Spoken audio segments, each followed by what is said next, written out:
Arratsaldeon, atsegin handia da telefonikarentzat eta handientzat Passion for Knowledge-en parte hartzea. Buenas tardes, es un placer para Telefónica y para mí participar hoy en Passion for Knowledge, un espacio abierto para el intercambio y conocimiento que impulsa y fomenta una sociedad bien formada e informada como la nuestra, con la cual seremos capaces de afrontar los nuevos retos con una mayor creatividad y responsabilidad. Telefónica siempre ha apoyado a la construcción de una sociedad activa e innovadora y, sin duda, este Festival de la Ciencia es un ejemplo de ambas actitudes. También es un placer hoy poder presentar a Rafael Yuste, madrileño, que estudió en la Universidad Autónoma de Madrid y posteriormente en el Hospital Fundación Jiménez Díaz. La neurobiología llamó su atención tras una estancia de investigación que realizó en el grupo del Premio Nobel sudafricano Sidney Brenner en el LMB de Cambridge. Posteriormente, Yuste se marchó a Estados Unidos, a la Universidad de Rockefeller, en Estados Unidos, para realizar un doctorado con Larry Karch en el laboratorio de Thorsten Wiesel, también Premio Nobel. Tras el doctorado, se trasladó a los laboratorios de Bell, donde estuvo trabajando durante 4 años con David Tank y Winfried Denk, en el Departamento de Computación Biológica, dentro de la División de Física. En el 96 llegó a la Universidad de Columbia, al Departamento de Ciencias Biológicas, donde actualmente es profesor. En 2005 fue nombrado investigador del HHMI, Howard Hughes Medical Institute, un programa que insta a sus investigadores a afrontar nuevos retos, riesgos y andar en caminos desconocidos, que muchas veces nos pueden llegar a fracasar. También en 2005 fue nombrado codirector del Instituto Kavli de Circuitos Cerebrales en Columbia. El doctor Yuste y su laboratorio tienen el objetivo de entender la función del microcircuito cortical, un elemento básico para la arquitectura de la corteza cerebral que, en los humanos, es el lugar principal de funciones como la percepción, el control voluntario de movimientos, la imaginación, el lenguaje o la música. Yuste y su trabajo goza de un reconocimiento y prestigio entre la comunidad científica. Ha recibido numerosos premios, entre los que destacan el premio del alcalde de la ciudad de Nueva York y el premio al investigador joven de la Sociedad de Neurociencias. Desde abril de 2013 lidera el Brain Activity Map Project, una iniciativa internacional a gran escala cuyo objetivo es registrar y manipular la actividad de cada neurona dentro de los circuitos cerebrales. Este proyecto, además, ha sido apadrinado y patrocinado por la Administración de Obama y bautizado con el nombre de Iniciativa Brain. Desvelar los misterios del cerebro humano es uno de los grandes retos a los que se enfrenta la ciencia actual. A continuación, Rafa Yuste nos explicará con detalle y claridad cómo abordan este apasionante desafío.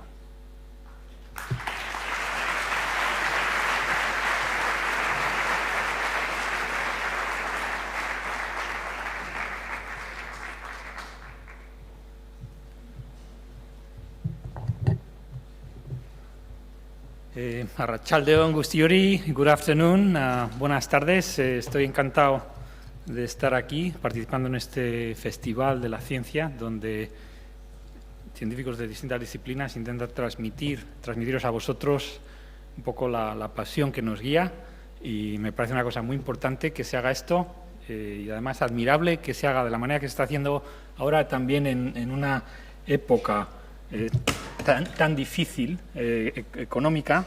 Por todo eso, mi admiración y gracias a Echenique y a su grupo.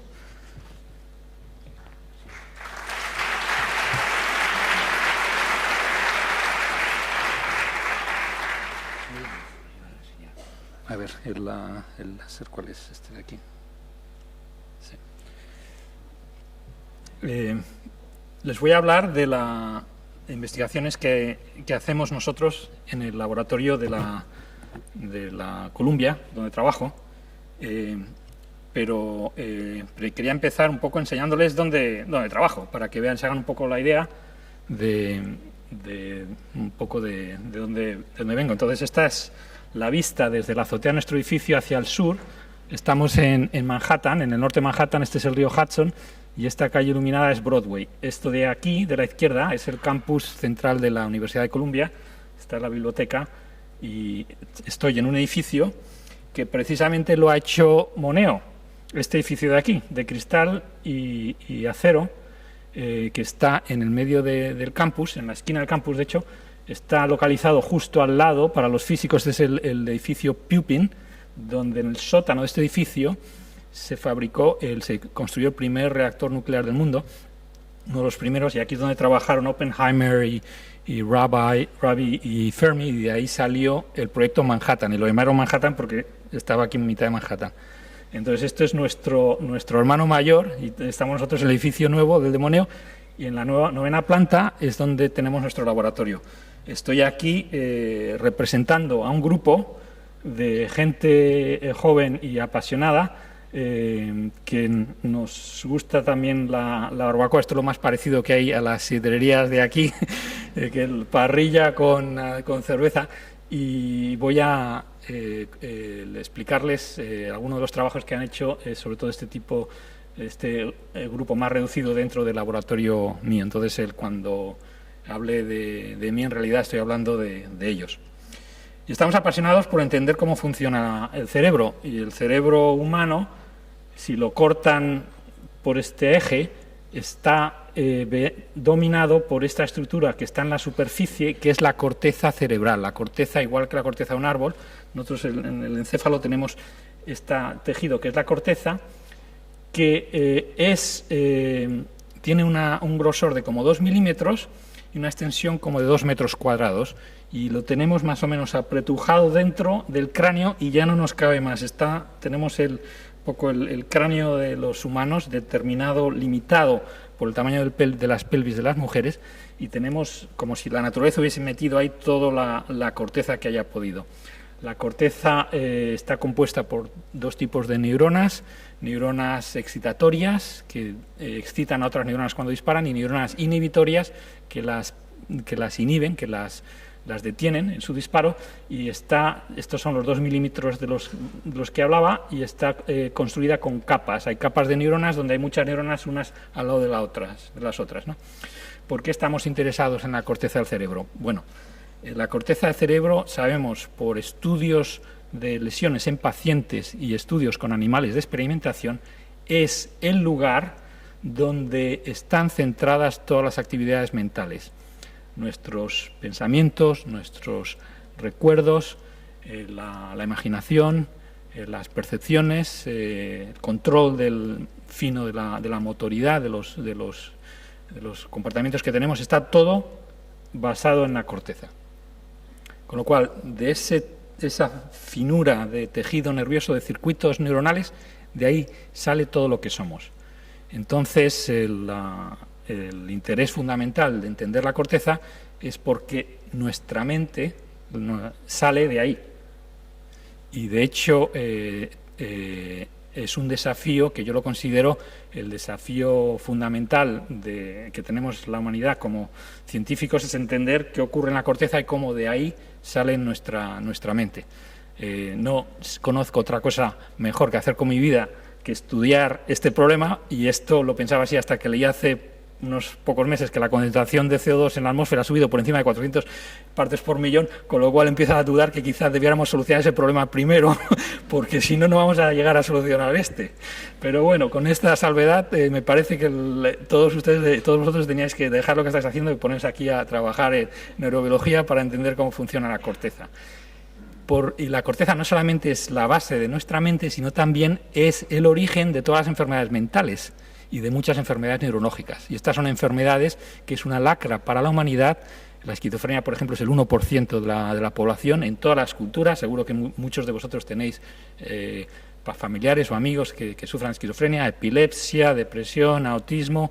Todas estas enfermedades salen de la corteza y la tragedia es que no podemos curarlas porque no entendemos cómo funciona la corteza del cerebro. Entonces yo empecé en mi tradición en mi educación en medicina y me cambié a investigación de base por eso, porque me da la impresión que hasta que no entendemos cómo funciona la máquina no vamos a poder arreglar el coche cuando se estropee y arreglarles a los pacientes los circuitos que tengan estropeados en la corteza para curar a estos pacientes de enfermedades mentales y neurológicas. Bueno, los neurobiólogos, como muchos científicos, no tenemos ni fronteras en el espacio ni en el tiempo y trabajamos como una comunidad basándonos unos en el trabajo de los otros y tratamos igual, leemos los artículos de las personas muertas como si estuvieran vivas y escribimos nuestros artículos para también las personas del futuro. Y llevamos 100 años estudiando con detalle la corteza del cerebro. Y me podíais decir, como ciudadanos, bueno, ¿qué les pasa a ustedes? ¿Por qué no entienden cómo funciona esto? Es una cosa tan importante para la humanidad, pues ya podían haber entendido algo. Y hay una hipótesis central, que es una hipótesis que surge precisamente del trabajo de un aragonés, Rafael Lorente de No, discípulo de Cajal, que propone la idea, a base de los estudios anatómicos y fisiológicos, de que la corteza cerebral está construida de una manera modular. Y modular significa que hay repeticiones de un circuito, como si fuese un chip repetido muchas veces. Y que ese chip, ese circuito modular, sería el mismo en todos los mamíferos. Entonces, si coges la corteza cerebral de un humano y miras en esta esquinita, aquí tendrías el módulo de Lorente. Lorente lo llamó las cadenas. Esto es lo mismo que se llamó después Mountcastle y Hubel and Whistle las columnas, porque es como si fuera una columnita de células, ¿no? Entonces, la idea es que los humanos igual tenemos, pues yo qué sé, 1 millón de estos modulitos. En cambio, vas a un ratón, esto es un corte del cerebro del ratón con la corteza. Esta parte superior, veis cómo domina el encéfalo en los mamíferos, y entonces los ratones pues tendrían menos módulos, igual tienen 500 de estos modulitos. Pero la idea es que el módulo es igual, y eso se dice primero porque superficialmente parecen muy parecidas las cortezas de distintos animales, del cerebro de distintos animales. La otra razón es que la corteza parece relativamente reciente en la evolución y a la naturaleza no le ha dado demasiado tiempo para cambiar las cosas. Y como se ha magnificado tanto en tan poco tiempo, como os digo, en nuestro encéfalo tenemos un poco ya la mayor superficie de corteza que puede caber físicamente en el cráneo, se piensa que ha crecido en la evolución por duplicación, o sea que es como la evolución ha encontrado cómo hacer estos modulitos y ha dicho, pues ahora vamos a meter cuanto más posible, y eso explica el despegue de los mamíferos y sobre todo los primates con nuestra especie, que dominamos la Tierra porque tenemos un cerebro mucho más potente que el cerebro de otros animales. Entonces, la idea es que estamos con un elemento modular. Y la otra razón por la cual pensamos que es una cosa modular es porque se desarrollan los cerebros de distintos mamíferos prácticamente igual, de la misma manera, de una manera bastante rápida en animales pequeños, como si fuese lo mismo, el mismo proceso de base, como os digo, en ratones, en ratas, en gatos, en perros o en primates, ¿no? Bueno, pensar ahora también que la corteza del cerebro, sabemos también que distintas partes de la corteza se utilizan para distintos comportamientos y distintas funciones, ¿no? La parte de atrás, la corteza occipital, analiza, es la zona visual, analiza la percepción del mundo a través de los ojos, ¿no? Si te mueves un poco hacia adelante, tenemos una zona de la corteza que controla las extremidades y los movimientos. Vas adelante de todo, tenemos la corteza motora, que está crecido muchísimo en los primates, que no sabemos muy bien para qué sirve, pero parece que tiene que ver con la predicción del futuro. Estamos como haciendo cálculos sobre lo que va a ocurrir. Entonces, cada una de estas partes de la corteza parece que trabaja en cosas completamente distintas. Entonces, ahí sale un poco la teoría, que es posible que si eso es así y la corteza es modular, el denominador común de todas estas funciones tiene que ser una cosa muy simple. Tiene que ser una estructura, un módulo, un circuito que pueda computar, en principio, todo tipo de problemas, tanto perceptivos como motores, como auditivos. Entonces, la idea viene que es posible que estemos ante una especie de máquina de Turing, una especie de computadora biológica que la evolución ha encontrado y que se puede utilizar para solucionar todos los problemas que se puedan computar. Y que por eso ha crecido tanto la corteza en la evolución. Entonces, como el denominador común tiene que ser muy simple, podríamos estar buscando una cosa que puede ser como la doble hélice, lo que fue la doble hélice del DNA de la genética. Podría haber una cosa así dentro del circuito de las columnas corticales. Ahora, no va a tener la forma de una doble hélice, no sabemos qué forma va a tener, pero habrá quizá un algoritmo matemático, unas fórmulas que expliquen esta capacidad que tiene la corteza para computar, para calcular todo este tipo de problemas. Sería como la máquina de Turing, la computadora biológica por excelencia, ¿no? Por eso estamos tan entusiasmados y por eso vamos a trabajar día tras día, los fines de semana, y estamos felices ahí dándole a esto, porque tenemos un poco la sospecha de que puede haber algo muy gordo en estas junglas impenetrables de las cuales hablaba Ramón y Cajal. Y hablando de Cajal, este es uno de los pioneros del estudio de la corteza. Le conocemos por todos los éxitos que tuvo, pero él tuvo un gran fracaso y se murió un poco amargado porque se murió sin entender cómo funcionaba la corteza.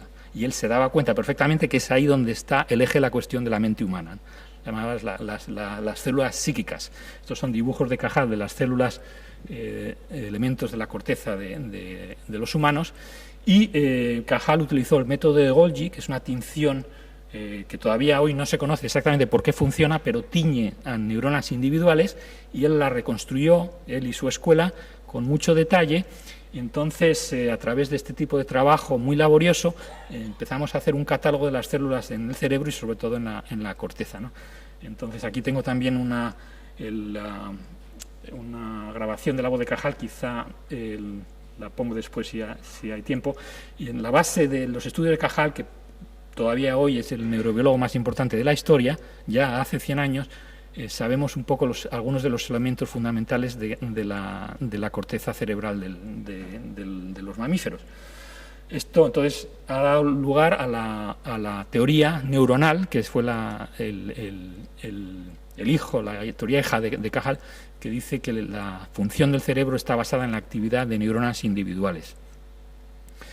Esta teoría neuronal tuvo el respaldo de los electrofisiólogos, que llegaron 50 años más tarde armados de las herramientas, electrodos de tungsteno como este, que los acercas y los pones justo pegado a estas neuronas que había dibujado Cajal y puedes registrar cómo las neuronas disparan. El trabajo, sobre todo, fue el de Hubel y Wiesel, que les dieron el premio Nobel, y aprovecho para hacer un pequeño homenaje a David Hubel, que se murió el domingo pasado, que fue no solamente la persona que inventó los microelectrodos, sino fue un pionero en la investigación de la corteza visual de los mamíferos, ¿no? Y Wiesel, que fue mi maestro, le pongo aquí bajando el tobogán un poco para dar la idea que los científicos en realidad somos un poco niños y nos encanta jugar, y estamos un poco en el laboratorio pues jugando con nuestras cositas, y tenemos un poco el espíritu de inquisitivo que tienen los niños. Es un poco algo que es cierto, ¿no? Que es un poco lo encuentras en muchos científicos, y aquí tenéis al premio Nobel Wiesel bajándose por un tobogán tan feliz como si nada. Bueno, pues entonces estos electrofisiólogos, armados de sus electrodos, registraron la actividad de distintas neuronas y empezaron a entender cómo funcionaban algunos trozos de la corteza, pero esto empezó en los años 60, llevamos desde el 60, los 70, los 80, 90 y todavía no tenemos la solución. ¿Y por qué no tenemos la solución? Pues quiero que hagáis un experimento mental vosotros. Imaginaros que sois científicos extraterrestres, que llegáis a la Tierra y aterrizáis en Manhattan, ¿no? Y veis esto, y dices, bueno, ¿qué es esto? Vamos a ver cómo funciona esta estructura, el Empire State Building. Y sois científicos muy bien entrenados, y dices, pues vamos a entenderlo mirando las partes que componen este edificio. No saben lo que es un edificio, entonces lo descomponen en la estructura atómica, intentan entender cómo funciona el edificio analizando los átomos de los ladrillos del edificio. Y por mucho tiempo que estén analizando estos átomos, no entenderán qué es esto y para qué sirve, porque el nivel al cual tienes que entender la función de un edificio no es el nivel atómico, es el nivel de la arquitectura. Necesitas los planos de los pisos y ver cómo interaccionan las personas con ellas, y te das cuenta para qué sirve el Empire State Building. Entonces, esto es un ejemplo de lo que se llama en la ciencia propiedades emergentes. Son propiedades que tienen los sistemas formados por muchas partículas y que todos juntos dan lugar a unas funciones que por definición no existen en las partículas individuales. Parece un poco de magia, pero no es magia. Surge de la interacción entre partículas. Otro ejemplo de propiedades emergentes podría ser, por ejemplo, la pantalla de la televisión. Veis la televisión todos los días, imaginaos que estáis viendo una película de unos niños saltando, pero está formada esta imagen por montones de píxeles. Y veis la imagen y la detectáis porque hay interacciones, correlaciones en el espacio y en el tiempo y en el color entre los píxeles distintos. Eso sería una propiedad emergente de la pantalla de televisión, sería ver la imagen o la película entera. Si la analizaseis mirando los píxeles individuales, nunca podríais entender qué está ocurriendo en esa pantalla, nunca veríais la película. Bueno, pues volvemos otra vez a la corteza del cerebro. ¿Qué ocurre en la corteza del cerebro? Que está formada de miles de millones de neuronas. Este es el ejemplo, un corte por la corteza cerebral visual del ratón, que tiene alrededor de 180.000 neuronas. Aquí veis como unas 4.000. Esta es la parte superior, la que está justo debajo del cráneo, y esta es la parte inferior. Estos son los 1,5 milímetros, 2 milímetros de los que estamos hablando. Cada puntito blanco es una de estas neuronas. Entonces, ¿qué hemos estado haciendo los neurobiólogos en los últimos 100 años? Es intentar entender cómo funciona esto, registrando la actividad de una neurona en un animal y comparando eso con la actividad de otra neurona en otro animal. Y haciendo esto en animales y en pacientes, pues no me extraña que no se entienda cómo funciona la corteza, porque es muy posible que este es un sistema emergente, igual que la pantalla de televisión, igual que el Empire State Building. La función es posible, yo creo que es muy, muy probable, esté basada en la actividad coordinada de grupos de neuronas, que disparando a la vez en patrones espaciotemporales generen la función de este circuito, ¿no?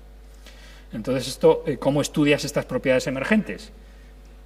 Pues podrías pensar, bueno, pues vamos a meter un electrodo, pues igual que he metido uno, meto otro, y empiezas a registrar y metes bastantes electrodos, pero llega un momento que dices, no, esto no tiene sentido, no vamos a registrar la actividad. Estoy hablando simplemente de la corteza visual del ratón. Imaginaros la corteza humana que tiene cientos de millones de neuronas. No puedes ir ahí con cientos de millones de electrodos, esto no va a funcionar, hay que cambiar un poco de abordaje.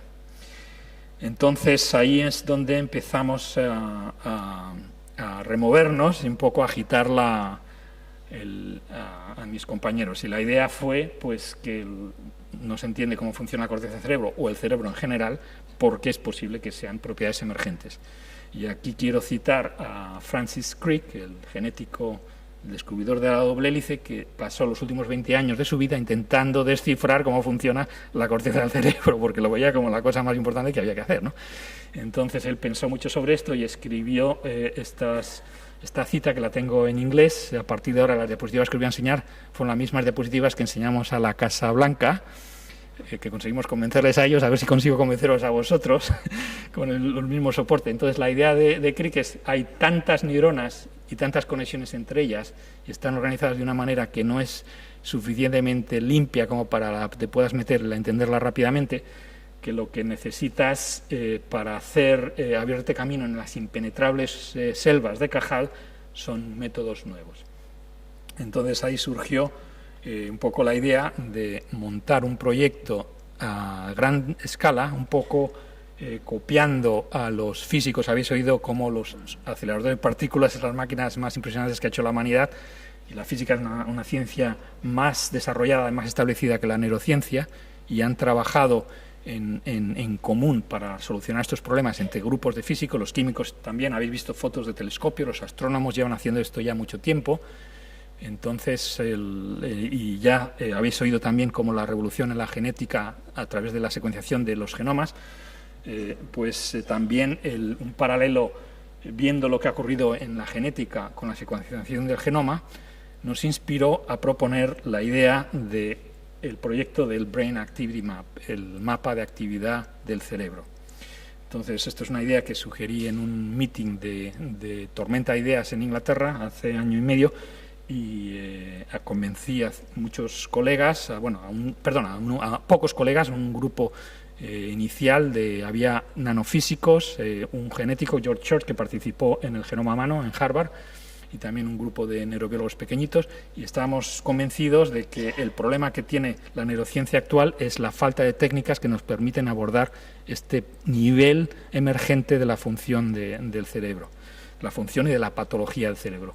Entonces aquí tenéis los nombres de los compañeros míos, que formamos un grupo como de presión de lobby, empezamos a escribir artículos, a mandarlos a distintos sitios, publicarlos, reunirnos, esparcer nuestras ideas en los grupos de neurobiólogos y de físicos que estaban interesados en estos problemas. Los físicos están interesados en este problema porque lo consideran un problema de también que lo deben trabajar en ellos también. Es un problema de lo que llaman la física de la materia soft matter, la materia ¿cómo se dice? Como floja, ¿no? En vez de la materia dura. Entonces, uno de estas propuestas, como si fuese un avión de papel, entró por la ventana del Departamento de Ciencias de la Casa Blanca y leyeron nuestra propuesta y les encantó. Y nos llamaron a que fuésemos allí. Fuimos 5 veces visitando la Casa Blanca con el Departamento de Ciencias, no con el presidente Obama, sino con la gente que tiene él en su Departamento de Ciencias, que son también gente de primera, os lo garantizo.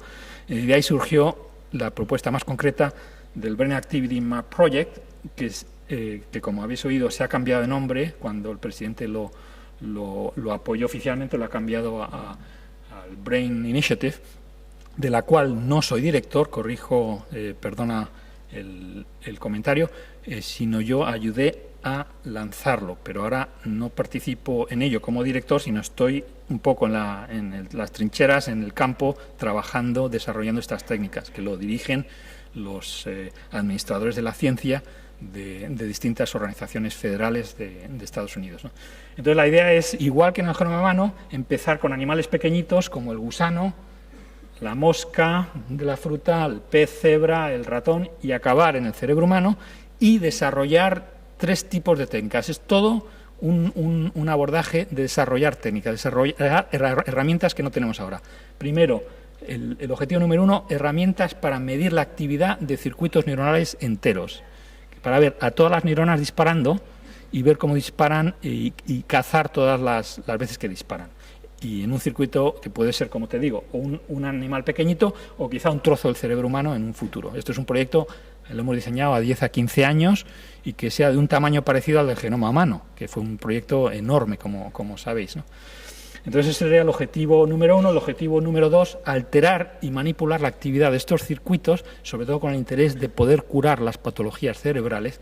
Y el objetivo número 3 es analizar estos datos, que van a ser gigantescos, para lograr llegar a modelos de cómo funciona el cerebro, modelos que se puedan testear y que nos pueda proveer a la humanidad de ese conocimiento que nos falta sobre nuestra propia mente, un conocimiento científico, ¿no?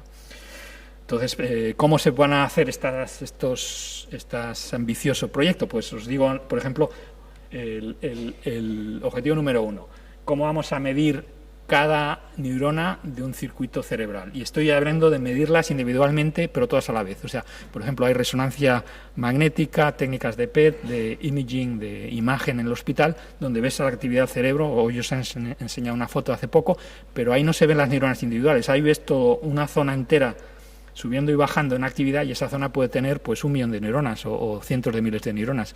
Entonces nosotros no queremos ver la actividad individual porque, como os decía antes, la sospecha es que entre ellas, igual que en la tele de vuestro cuarto de estar, se están generando unos patrones, unas imágenes, que no son, claro, imágenes, son como patrones temporales, y que son esos los que representan a nuestros pensamientos y a nuestras ideas y nuestras memorias, ¿no? Entonces, se pueden utilizar tipos de técnicas y no sabemos al final del día cuál va a ser el caballo ganador, ¿no? Pero una de las posibilidades es utilizar luces de láseres de alta potencia, y esto viene para también explicaros la importancia de las ciencias físicas, la importancia del trabajo interdisciplinar. Esto viene del trabajo de físicos teóricos inicialmente, después físicos experimentales, que generaron láseres ultrapotentes, que estos láseres penetran, son infrarrojos y penetran dentro del cerebro de los animales. Entonces se pueden hacer microscopios donde tienes a un ratón vivo, por ejemplo, debajo de un láser de estos en un microscopio, y utilizando herramientas que hicieron los químicos, también otra que son imprescindibles, otro argumento por cómo es importante de mezclar todas las ciencias en la ciencia del futuro, que no las barreras no existen y que hay que trabajar codo con codo, químicos, físicos, matemáticos, ingenieros y biólogos, porque tenemos el problema fundamental delante, ¿no? Y entonces los químicos hicieron colorantes que son sensibles al calcio, moléculas que cuando se unen con el calcio cambian de color y de propiedades ópticas, y combinando estos microscopios de láser con estas tinciones del calcio se puede empezar a ver la actividad de grupos de neurones cada vez mayor, ¿no? Y se puede hacer esto también con microscopios miniaturizados como este pequeñito de aquí, ¿no? Entonces, por ejemplo, aquí tenéis una película de 10 minutos en la vida de 500 neuronas. Cada una de estas manchas grises es una neurona en la corteza visual de un ratón. Y esta es la actividad espontánea. Una de las cosas que se ha descubierto es que el cerebro está siempre activo. Cualquier parte del cerebro de cualquier animal siempre hay actividad y no sabemos por qué. Pero esto es cuando las neuronas se disparan, se ponen rojas. Entonces aquí veis cómo las neuronas están disparando de una manera que no entendemos. Y esto que estamos viendo aquí en 500 neuronas está ocurriendo ahora mismo dentro de vuestro cerebro en cada uno de vosotros. De hecho, vuestra mente no es más que esto. Lo que pasa, no hay magia, lo tenemos, lo que pasa es que en el cerebro de los mamíferos pues tiene 100.000 millones de neuronas que están haciendo esto. Pero si pudiésemos descifrar lo que significa esto, podríamos descifrar la mente humana, porque no hay, como os digo, no es que haya otra realidad dentro del cerebro aparte de esto es lo que hay. Ahora, entonces, por eso tiene tanta importancia desarrollar estas técnicas para ver el sustrato físico donde están ocurriendo estas actividades mentales. Esto es un ejemplo de lo que se puede hacer ahora. Imaginaros si en vez de 500 neuronas podríamos registrar la actividad en la corteza cerebral del ratón, 180.000 neuronas cuando el ratón está viendo una pantalla de televisión, y podríamos de verdad poner el dedo de cómo el ratón percibe la información visual y trasladar esta información quizá a los humanos y al tratamiento de pacientes que tengan problemas en la corteza, ¿no? El segundo objetivo, como os comenté, no es solamente visualizar la actividad, sino manipularla y alterarla. ¿Por qué? Por esto que os comentaba, las enfermedades mentales, enfermedades neurológicas, posiblemente sean debidas a cambios en el patrón de actividad neuronal, y por eso han sido tan difíciles de atacar con abordajes más tradicionales que vengan desde abajo, desde los átomos, desde las moléculas. Y te das con la esquizofrenia y por muchos ensayos y secuencias que se hacen todavía no tenemos una idea clara de cuál es la razón fundamental por los cuales los pacientes esquizofrénicos tengan estos problemas que tienen. Yo sospecho que deben tener un patrón de actividad corrupto o erróneo. Si pudiésemos analizarlo y verlo y tuviésemos herramientas para disparar o bloquear el disparo de distintas neuronas, podríamos corregirles a estos pacientes estas descargas que tengan en su cerebro y alterar el curso de las enfermedades y atacar un poco la enfermedad de raíz. ¿Cómo se puede hacer esto? Otro ejemplo os digo que viene de la ciencia interdisciplinaria. En este caso viene de la química inorgánica. Los químicos inorgánicos, no sé si sois alguno de vosotros químicos, no hablan con los químicos orgánicos. O sea, olvidaros ya de que hablen con los biólogos, nosotros ya estamos como muy remotos. Pues los químicos inorgánicos, trabajando en fabricación de placas solares, hace 10-15 años se dieron cuenta que en el medio de la tabla periódica está el metal rutenio. Y con el metal rutenio se hacen antenas solares, antenas de luz, que son muy eficientes para captar fotones, los que habéis oído antes. Entonces, con esto, hace 10-15 años, los químicos inorgánicos predecían que iban a acabar con el problema de la energía en el mundo porque iban a hacer la placa solar perfecta, que tenía, en vez de tener una efectividad minúscula como tienen ahora, podían atrapar todos estos fotones, y con eso ya solucionamos el problema de la energía. El problema de estas antenas de rutenio es que se rompen cuando les da los fotones. Y esto, pues no funciona la placa solar los primeros 5 minutos, luego tienes que cambiarla. Eso no es una buena estrategia comercial. Tengo un colega que se llama también Echenique, que es argentino, viene de la familia suya de Iparralde. Y este inorgánico dijo, oye, esto puede ser una cosa muy interesante, porque si se rompe cuando le da luz, podemos utilizarlo, estas antenas, se las pegamos a un neurotransmisor y lo liberamos con luz. Entonces, esta idea fructificó y se pueden generar compuestos como este, que tienen la antena del metal rutenio a la izquierda ligado con un enlace metálico a un compuesto, a un neurotransmisor, en este caso el glutamato. El glutamato es el neurotransmisor más importante de la corteza, el que media toda la excitación de la corteza, el 80% de las conexiones con glutamato. Entonces, Cuando le da la luz, esto ya sabéis hoy que esto es el fotón, se libera, se corta el enlace y se suelta el glutamato, y el glutamato se une a los receptores de la neurona y la hace disparar.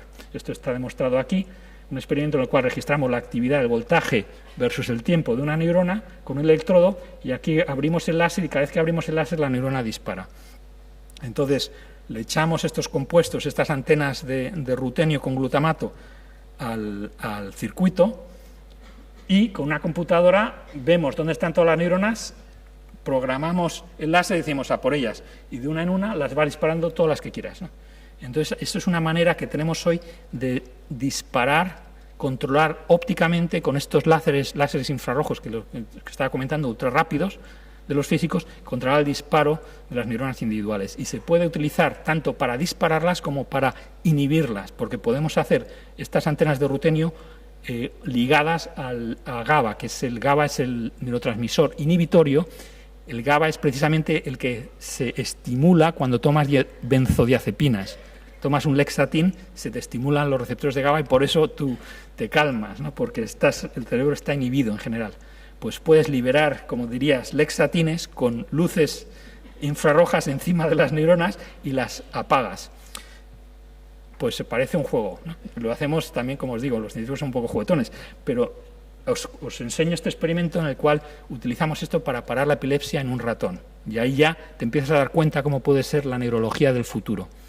Aquí tenemos los registros de el electroencefalograma, por así decirlo, en un ratón que está teniendo descargas epilépticas.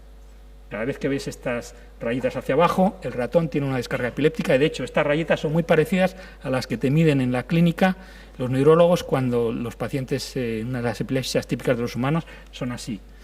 Entonces a este ratón que está vivo le ponemos un poco de las antenas de rutenio con GABA para liberarle como los Lexatines con luz de láser, ¿no?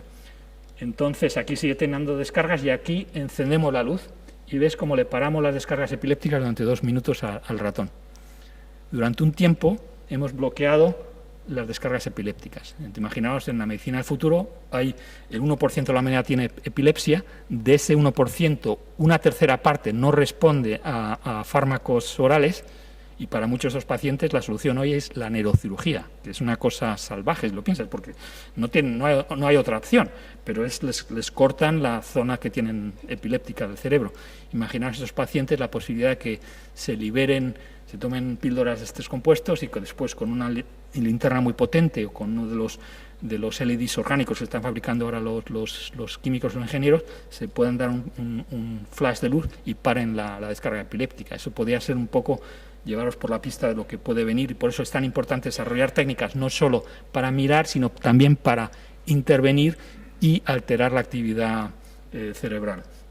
Y por último, es muy importante también que no solamente se acumulen todos estos datos y que se suban libremente a la red, o vamos, con las condiciones también de éticas que se considere oportuno, sino que también se analicen de una manera computacional, y necesitamos desarrollar incluso matemáticas para atrapar en esta marea de datos que nos viene dónde pueden venir las propiedades emergentes de las que estoy hablando, que son propiedades que desconocemos. Entonces es un poco meternos en un sitio desconocido, en un continente nuevo. Necesitamos armar los barcos para irnos, cruzar el Atlántico, llegar ahí, y no sabemos lo que vamos a encontrar, pero lo que sí sabemos es que vamos a necesitar el abordaje teórico y matemático que empieza a desarrollarse ahora, pero es todavía relativamente primitivo, ¿no?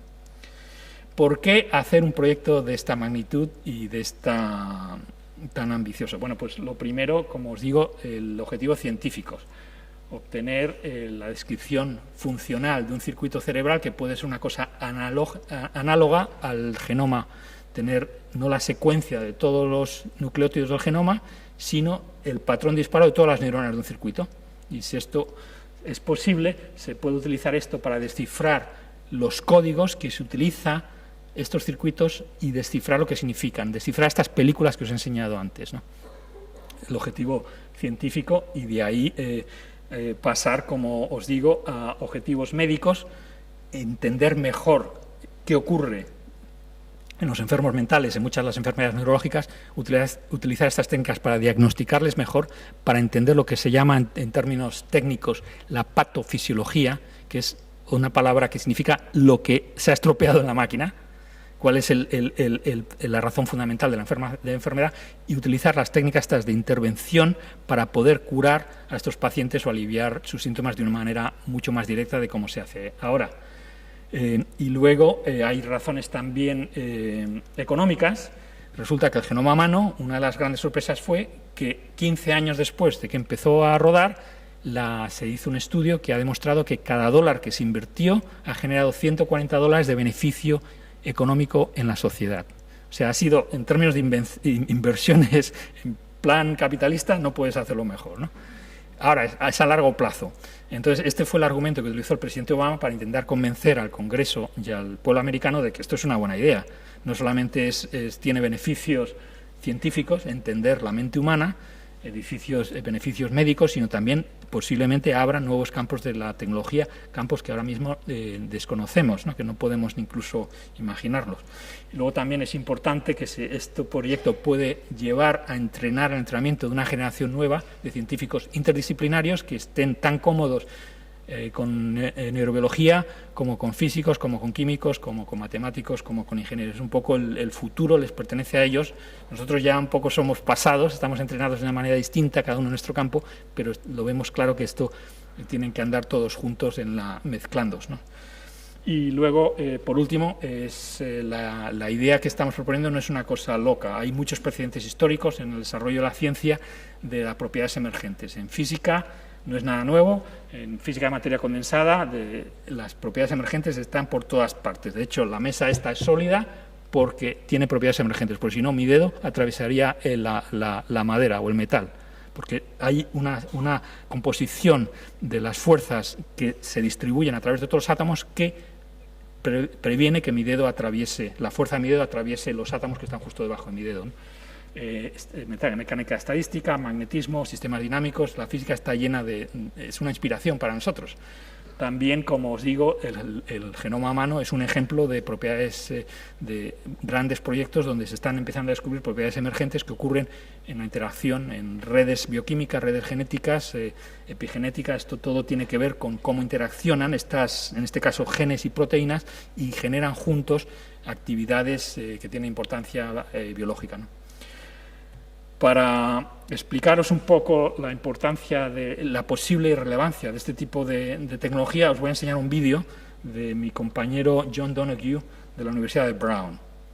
Esta es una paciente que está paralizada, lleva 20 años sin poderse mover las extremidades. Tiene implantada en la corteza motora unos pocos electrodos que están registrando la actividad de como 10 neuronas. Esta actividad de las neuronas está conectada a una computadora y esta computadora está moviendo este brazo robótico. Ella, pensando, a base de entrenamiento, a base de la gran plasticidad que hay en la corteza del cerebro, está consiguiendo mover el brazo robótico y llevarse por primera vez a la boca una bebida. Esto se está haciendo hoy en los laboratorios en varias partes del mundo, ¿no? Y esto está todo basado en la actividad de 10 neuronas registradas de esta manera con electrodos. Esta es la tecnología vieja. Imaginaros lo que podría hacer esta mujer, pacientes como ella, si se pudiese registrar la actividad de miles de neuronas y conectarlas a través de computadoras a brazos robóticos o a tabares. ¿Habéis visto cómo ha sonreído cuando lo ha logrado? La primera vez en 20 años que bebe la señora esta. Esto lo tenemos hoy, está a la vuelta de la esquina. Si empujamos esas tecnologías podremos aliviarles la vida, no curar la parálisis, pero por lo menos permitir que estas personas hagan, en vez de beber de esta manera de una pajita, igual pueden conducir un coche y hacer una vida más o menos normal, ¿no? Bueno, ¿cómo imaginamos que el proyecto salga adelante? Pues nosotros lo proponemos a 15 años y estos son unos números un poco para dar ejemplo de las etapas en las cuales se puede empezar a llegar. A 5 años vista, registrar la actividad de 50.000 neuronas o manipularlas, a 10 años 1 millón de neuronas y quizá en 15 años cerebros enteros. ¿Qué se puede hacer con 50.000 neuronas si pudiésemos hacerlo hoy? Pues, por ejemplo, se puede registrar la actividad de cada una de las neuronas del gusano, el C. elegans, que es el gusano favorito de los genéticos. Por ejemplo, el embrión del pez cebra, pues tiene unas pocas más, pero se está empezando a llegar ahí. Entonces podías un poco ver la actividad completa de animales pequeñitos. Si te mueves ya a nivel de 1 millón de neuronas, empieza a ser la cosa ya más directamente relevante a los mamíferos. Se puede estudiar áreas enteras del cerebro del ratón. Por ejemplo, nuestro interés personal, el área visual del ratón, 180.000. Hay un mamífero, el mamífero más pequeño que hay, la musaraña etrusca, que su corteza, cada hemisferio, tiene 1 millón de neuronas solo. Entonces se podía registrar la actividad de toda la corteza de un hemisferio de esta musaraña en un animal vivo. Entonces imagínate el acceso a estos datos, cómo podría revolucionar nuestro conocimiento de cómo funciona la corteza, porque una vez que las registras todas, no hay más. No es que pueda decir, no, es que se me ha escapado una, ya está. Eso, aquí se acaba la cosa. Ahí tienes el deber de entender qué es lo que pasa, porque el cerebro no es que tenga ahí más sorpresas, ¿no? Y luego ya en 15 años esperemos que esto se traslade, que lo que hayamos aprendido, igual que en el genoma humano, se vaya haciendo incrementalmente más accesible y más barato y se traslade a los pacientes de una manera. Hay 2 tipos de humanos: los humanos que tienen el cráneo abierto por cuestiones de neurocirugía, los humanos como el resto de nosotros que tenemos el cráneo cerrado, y si es posible se puede hacer con humanos de cráneo cerrado de una manera no invasiva para poder empezar a tratar de una manera, entender a estas enfermedades mentales. Esto también da pie al pensamiento que se nos ha ocurrido a nosotros también, que se pueden utilizar estas tecnologías para entender o manipular la actividad cortical, de la actividad mental de las personas, porque como os digo, no creemos que haya nada más magia dentro del cerebro que estos patrones de disparo, con lo cual si tienes acceso a eso y sabes descodificarlo, podrías leer en principio los pensamientos de la gente.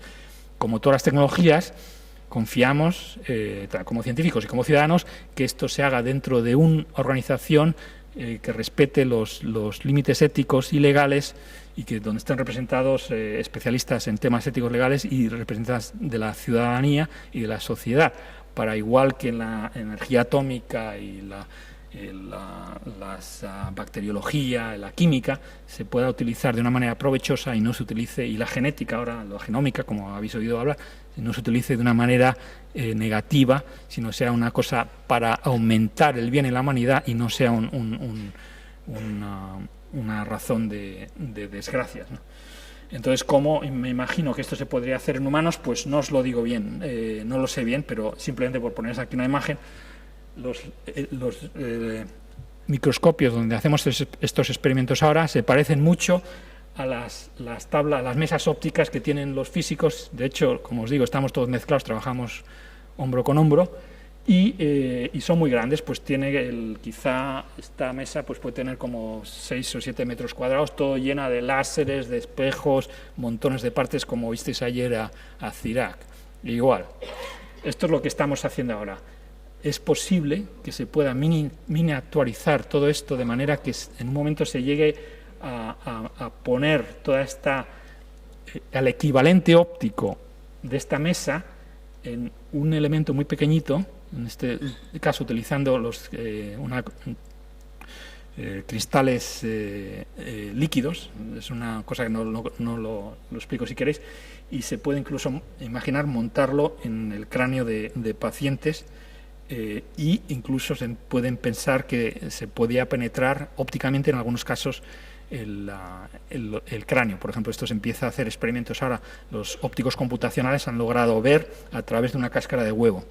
Esto se ha publicado este año en un laboratorio en Holanda y otro en Colorado, ¿no? Entonces, si hoy se puede ver a través de una cáscara de huevo, igual en 10 años o en 15 años se podrá ver a través de un trozo de varios milímetros del cráneo de un humano, ¿no? Esto va a generar montones de datos. También hemos pensado en esto. Igual hay tantos datos que no sabemos lo que hacer con ellos, no podemos almacenarlos, pero en realidad, si hacen los cálculos, no son tantos. Aquí os pongo unos ejemplos. 1 millón de neuronas, mirad la última línea, disparando a 10 kHz, eso significa 10.000 veces por segundo, que sería la manera de cazar la actividad de todas las neuronas. Generaría alrededor de 10 gigabytes por segundo, que esto, sabéis, mega son 10 elevado a 6, giga 10 elevado a 9, tera 10 elevado a 12. Entonces 10 elevado a 12 por 36 por hora, que esto parece como muchísimo, pero ahora si veis lo que se está haciendo, por ejemplo, en astronomía, ahora tienen astronomía peta, ya tienen un peta, esto es 10 elevado a 15, esto está por encima de lo que estamos pensando nosotros. Y invitamos a una de estas reuniones a especialistas que vinieron de la industria, de Google, Amazon, Facebook, Qualcomm, y cuando vieron estos números se sonrieron, dijeron: chicos, no hay problema. No nos dijeron exactamente cuál es el nivel de datos que tienen ellos, pero dicen, en 15 años esto no es un problema garantizado, porque deben estar manejando este tipo de datos o más actualmente, ¿no? Entonces pensamos que vamos a ver un poco de la ventaja de venir detrás de otras ciencias como la astronomía, la genómica, que tienen también montones de datos, y por supuesto de la industria de las computaciones y de las portable electronics, que también están en las redes sociales, que están abriendo este campo para nosotros, ¿no? ¿Y cómo va a salir esto adelante? Pues hay que atraer a este proyecto todo tipo de científicos criados en distintas disciplinas: neurobiólogos, informáticos, computer scientists, neurocientíficos que trabajan en modelos matemáticos, químicos. Es imprescindible el trabajo de los químicos para diseñar los colorantes con los cuales podemos ver la actividad de estas neuronas, nanofísicos que trabajen en cuestiones de nanociencia, porque es muy posible que las mejores herramientas que podamos desarrollar vengan de lo que llevan haciendo este campo en los últimos 10 años. Ha habido un proyecto de nanociencias que tardó 10 años en Estados Unidos, que acaba precisamente, creo que acabó el año pasado, y han generado un montón de tecnología que no saben muy bien cómo utilizarla, que podíamos ir los neurobiólogos a utilizarla para solucionar estos problemas tan gordos que tenemos delante, ¿no? Y por último, también las industrias que fabrican los microchips de una manera grande y gigante se pueden utilizar para fabricar este tipo de herramientas que son paralelizadas, ¿no? Bueno, y un poco para acabar, bueno, estos son, os he contado los argumentos científicos, hemos hablado un poco de las repercusiones sociales, pero bueno, esto a la hora de la verdad, ¿quién lo paga? ¿Cómo se hace? Entonces, pensamos que lo mejor fue nosotros que estábamos en esta esquina, generar estas ideas y dar un poco, empujar, a convencer a la gente que esto es un trabajo que no se puede hacer en laboratorios individuales. La neurobiología tiene que crecer y convertirse en una ciencia como sus hermanas mayores, la física, la química, la astronomía, y trabajar juntos. Como decís aquí, en Ausolan. No se puede hacer una cosa tú solo, meterte y desarrollar estas técnicas para registrar la actividad de todo un circuito neuronal. Necesitas grupos de trabajo en paralelo, cada uno especializado en un trozo, y que entre todos, de una manera coordinada, se solucionen estos problemas, estas barreras técnicas, se solventen estas barreras técnicas.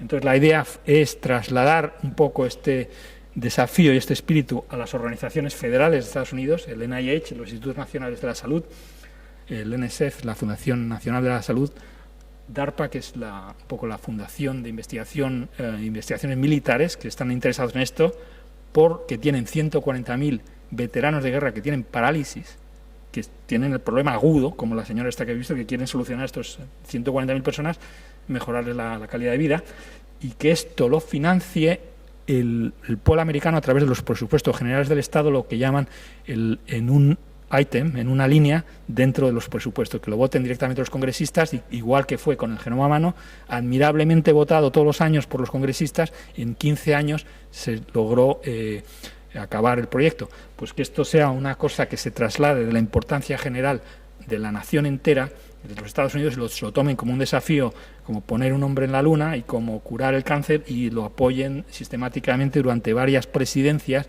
hasta lograr la compleción del proyecto, ¿no? Nosotros esperamos, las fundaciones privadas, en concreto la Fundación CAFLI ha sido seminal, es una fundación pequeñita americana que empuja la neurociencia y la nanofísica y también la astrofísica. Y la mezcla de nanotecnólogos, físicos y neurobiólogos es fruto del empuje de la Fundación CAFLI. Y también esperamos que la industria se incorpore a este proyecto en el momento que vean que tienen también ellos beneficios que obtener, igual que ahora con el genoma humano ha habido una revolución en la industria genómica en todo el mundo.